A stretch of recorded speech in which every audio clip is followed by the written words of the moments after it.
Hey, how's it going? Great to see you. If you haven't been here before, my name's Tim, and on this channel we look at a whole pile of creative tech and video and process and workflow things, really geeky stuff, so you're probably in the right place. Today we're going to be looking at a whole pile of questions that I've had about shooting wedding videos, and that's shooting photos and shooting video. So I've been around talking to a whole pile of friends of mine who are professional wedding video and photo people, and we're going to be going through a list of the different things that, firstly, they said definitely don't do this stuff, because if you do, you're a complete douchebag and shouldn't be in the industry, and then 11 things that you should always do when you're going to shoot video or photos at a wedding. So let's get started with the 5 definitely don't do things.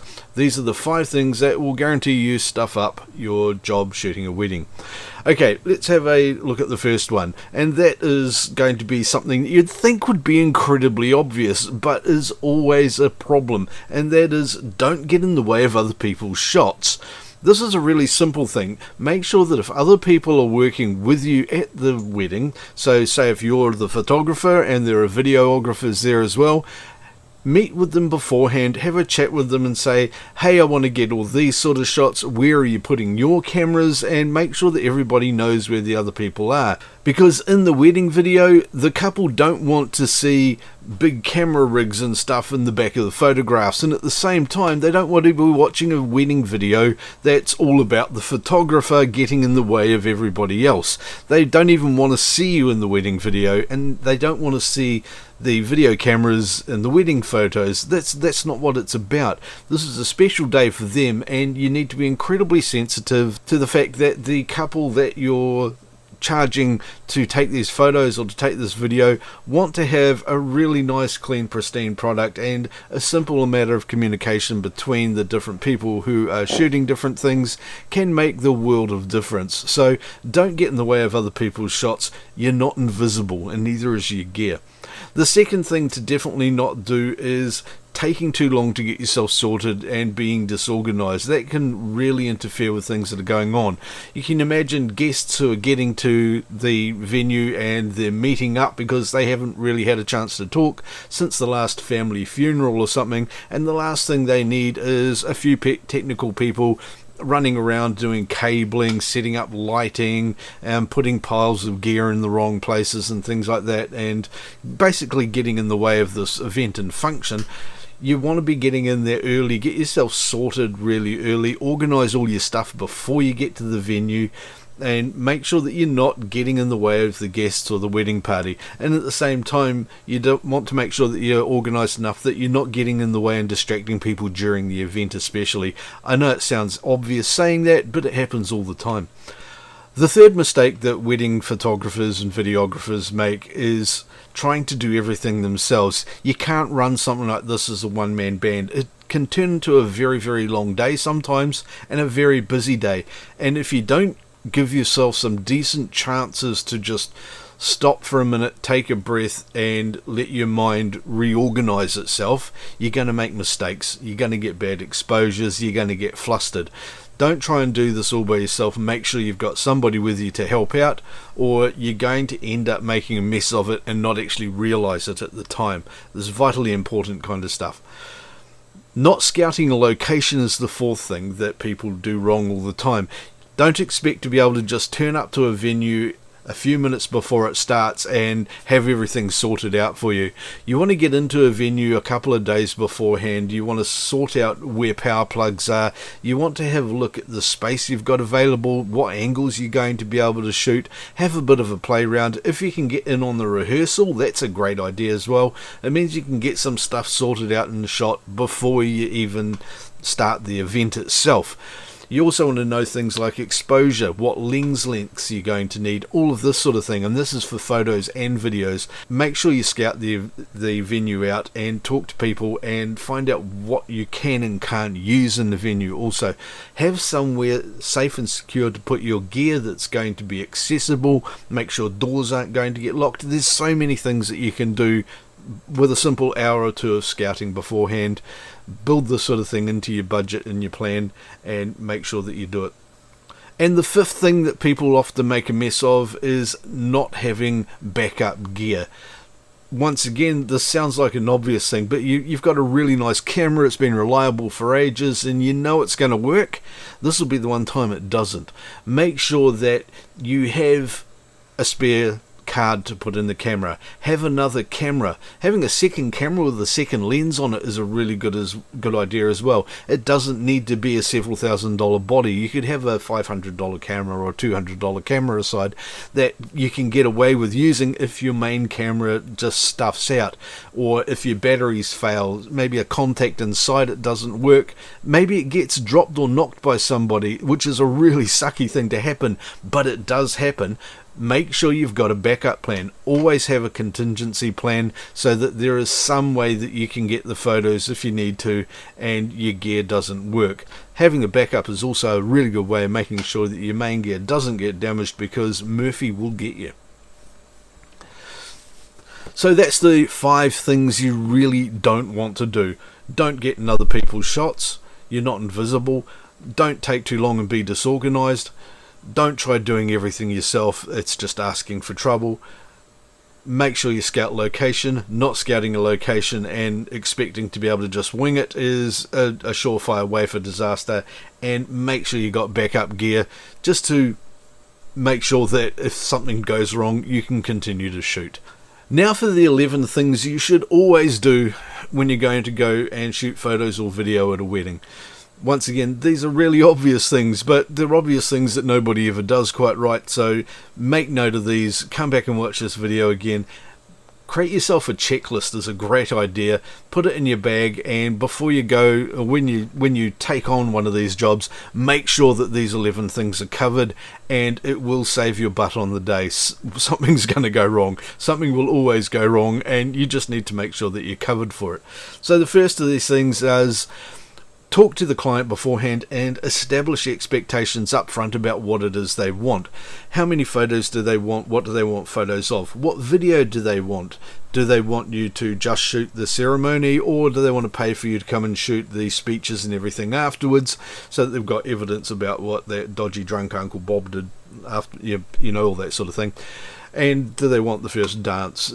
You know, all these sorts of things. Do they want digital photos? Do they want photo albums printed? You might be able to offer these things as extra services.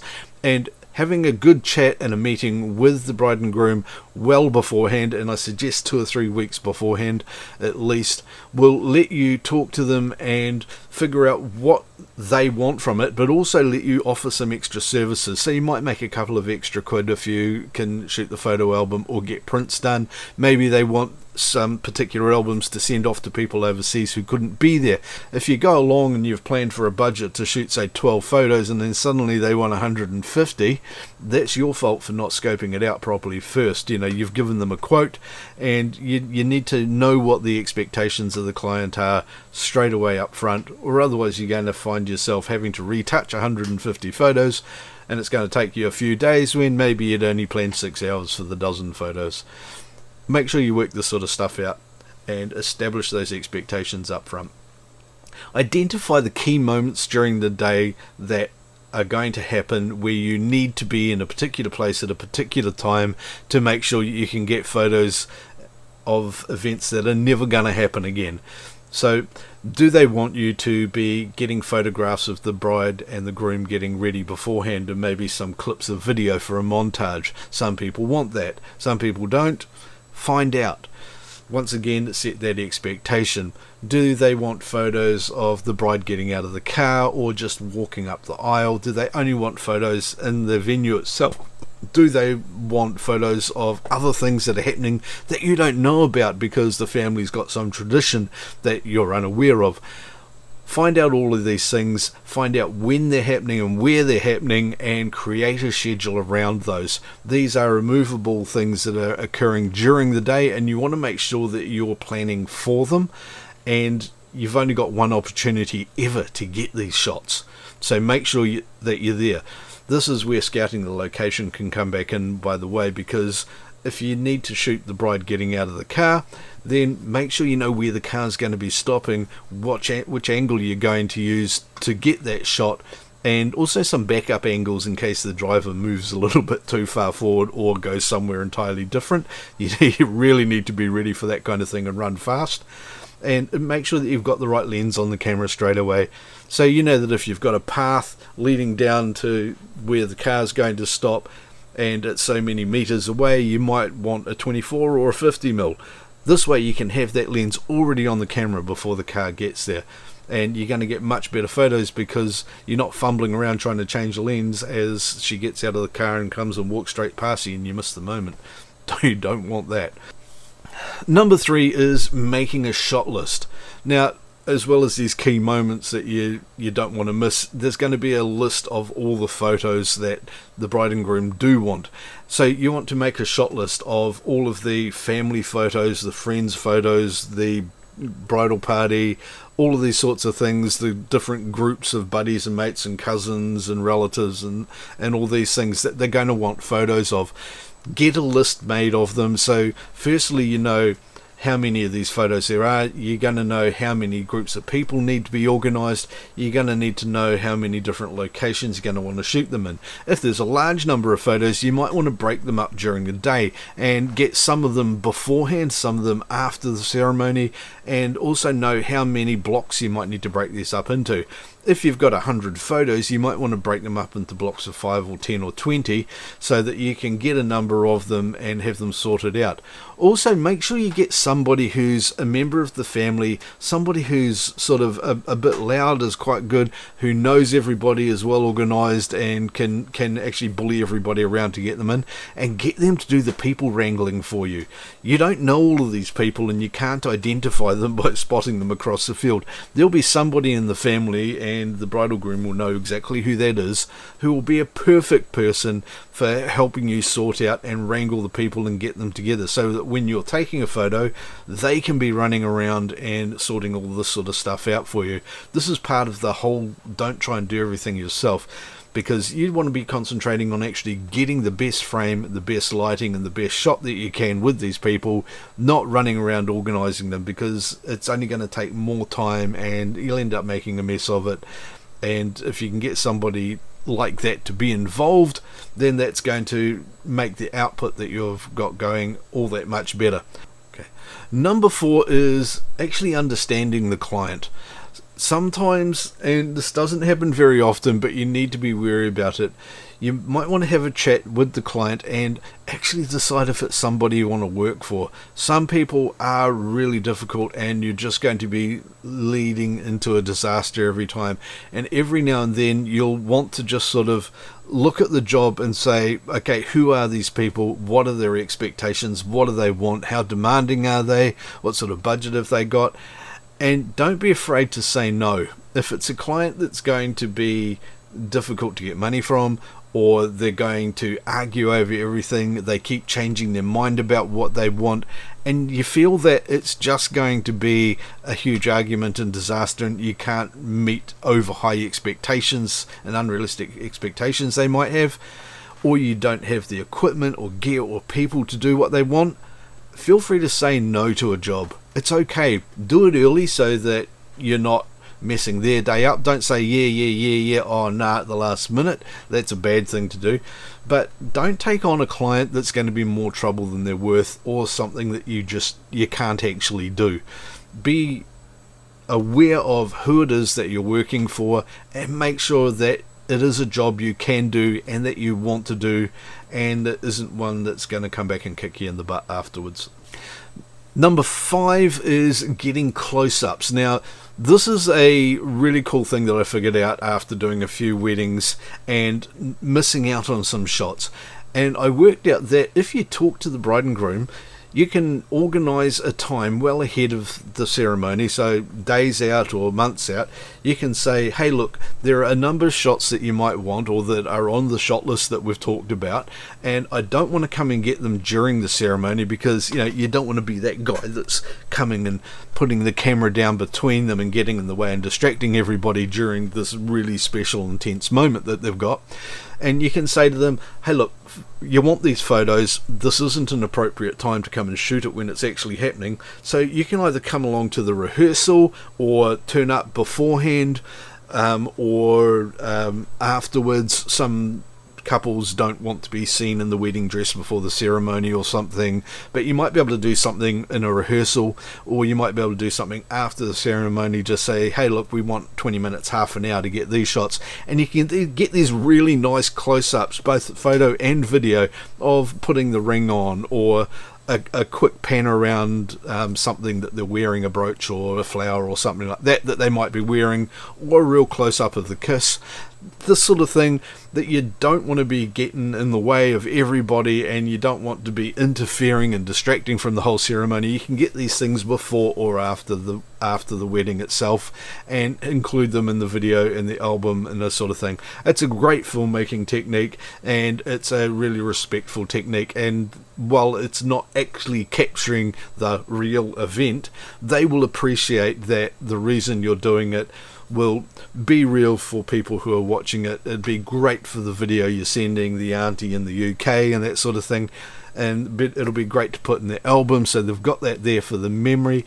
And while it's not dead on, they would rather have, everybody I've always talked to prefers to have that shot taken before or after than somebody interfering in the actual ceremony.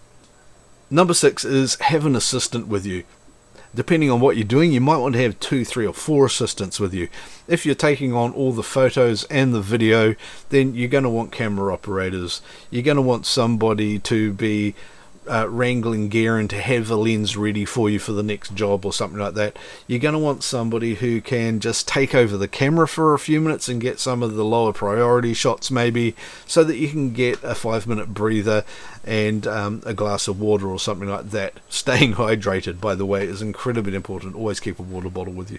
But definitely have somebody there to assist you, so that you can hand them a camera and just close your eyes and breathe for a moment and let your brain reorganize itself. It's so important to do this, and to make sure that you build those spaces in during the day, so that you don't go completely stir crazy, and you don't end up missing things and overexposing things or rushing stuff because you've just been doing too much.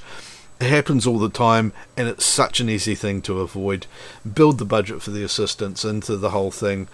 People will appreciate it at the end of the day when they see you getting a much more professional product. Number 7 is specifically for videographers, and that is to make sure that if you're shooting video from multiple angles, that you're using nice discrete cameras. Now if you have a look over here in the blurry background, you see I've got this great big huge cinema rig here. This is a fantastic thing. It will shoot brilliant video in low light conditions and all that sort of thing, and it's great, but it's really distracting and really gets in your face, and you don't want 4 or 5 of these set up in a small church somewhere. Not when you can get something like this, which is a Sony AX53, which is going to shoot a pretty good video as well and collect lots of data. It does shoot excellent video footage, and you can put that in a more discreet place. You can put that onto a single pole and hide it behind a pot plant. You can't do that with this. And you want to make sure that your cameras are discreetly hidden away, so first of all they're not distracting people who are at the wedding and having it make it look like a huge film set. You don't want to do that. It's a nasty thing to do. And you don't want to be having video operators around, so these sorts of things you can also run them remotely and trigger them by having a wireless connection, a wireless video sender connection to somewhere else, and remote stop starts. Put big cards in it so you can push record really early and then just capture 2 or 3, 4 hours of footage away when you only want 20 minutes of it maybe. But that's okay, you can discard the rest, but then you don't have to go back to the camera. So all of this comes back to that part of don't be in other people's shots. It's not just you, it's also your equipment, and making sure that when all the wedding photos come out that half the photo isn't all about your film gear. And then I've got number 8, which is specifically for photographers, and sadly this is another really obvious thing, but it happens all the time. When you're shooting the ceremony, don't use a flash, because every time it goes flash, you're distracting people away from the thing that they're here for. Your flash is not important. Your photos aren't as important as the moment that everybody's experiencing. So instead of putting that money into a flash, go buy yourself a bit of fast glass or you might want to do something to enhance the ambient lighting. This could be a simple thing like changing out some of the light bulbs in the room for something slightly brighter, or if you need to, putting up a couple of softboxes or panels up behind the audience, not in front of them, and that can just sort of lift the light up a couple of stops or give it some more shape. The key here is to make sure that whatever you're doing, it's discreet and isn't interfering with anybody and isn't distracting anyone from the ceremony itself. That's really important. Use a flash outside for the group photos. That's fine. People expect that. It's understood, and it is the photograph is the event then.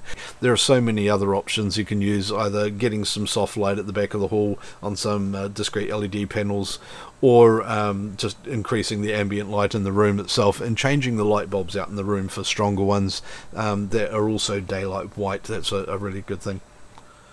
Number 9 is trusting your camera. Now, you're going to get tired during these things, and lighting conditions are going to change and all sorts of things are going to go on, and you want to make sure that you're not over or under exposing things. So I want you to go and have a look at your camera and find where the histogram is. Any decent camera these days has got a histogram that shows you whether the image is all at the light end or all at the dark end, and then work out from there what it is that you need to do in the venue to make sure that the peak light is in the middle of the histogram, and it's not too spread, it's not too narrow, and it's not black and not crushing blacks or blowing out whites. Trust the histogram on your camera, not the viewfinder. Viewfinders are really easy to crank up so that the image you're looking at is brighter, but the data that's hitting the sensor might not be quite right, and you can't tell always whether you're getting too much noise by looking through your viewfinder either. Trust your histogram, trust your camera's data, and also when you go and scout out the location, take some test photos. Have a look at the weather forecast for the day. You might have a cloudy day instead of a bright day and need to gain a couple of extra stops. Make sure you get a good fast lens that can handle it. So something that does f1.8 or f2.2 kind of range rather than an f5, f6 lens. And make sure you've got a camera that actually does work quite well on low light. I like the Sony A7 series for this. That's quite pricey. The 6300s are a lot cheaper. That's quite good, or 6800s I think is the new one. But get yourself a camera that is going to behave relatively well in low light. If you can, that's a great thing to do as well. Number 10 is also about exposure, and this is making sure that when you are testing your camera out, that you go and expose for the fabric that the bride's dress is going to be in. Quite often they're wearing a shiny kind of satiny fabric, and it's going to be a light cream or a white or something along those lines, or a pearly color.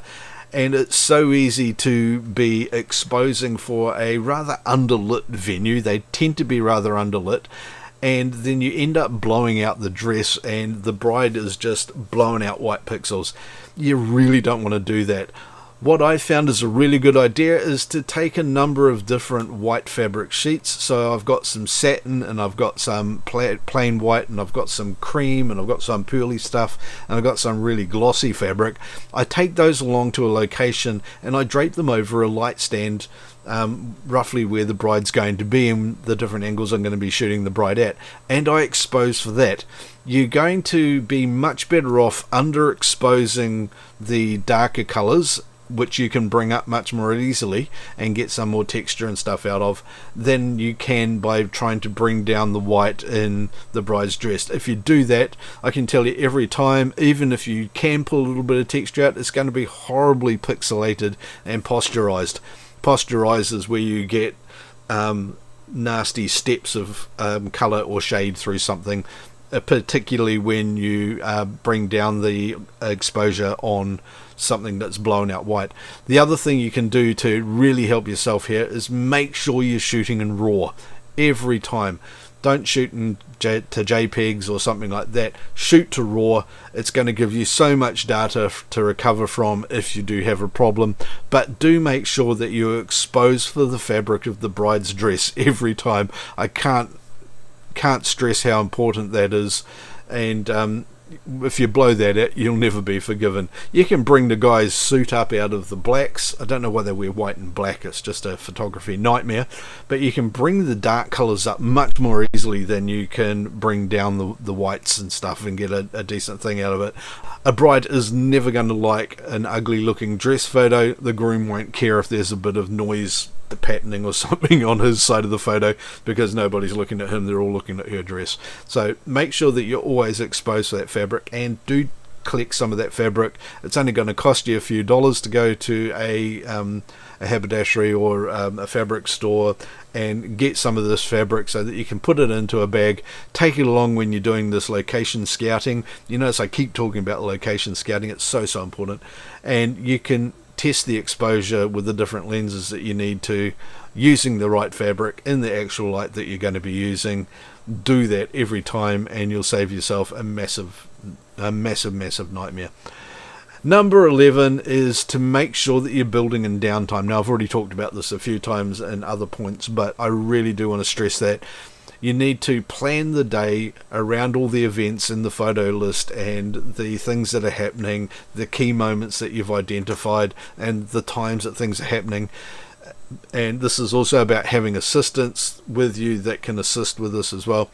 Make sure that you're building in time every few minutes or every half hour where you can just sort of stop and close your eyes, take a few deep breaths, and let your brain reorganize itself. That's a simple matter of that. You don't have to do anything. In fact, this is a time where you're not doing anything, but make sure that you're giving yourself those moments to take a breath, chill out, let your brain sort out what it's doing, and then you can carry on.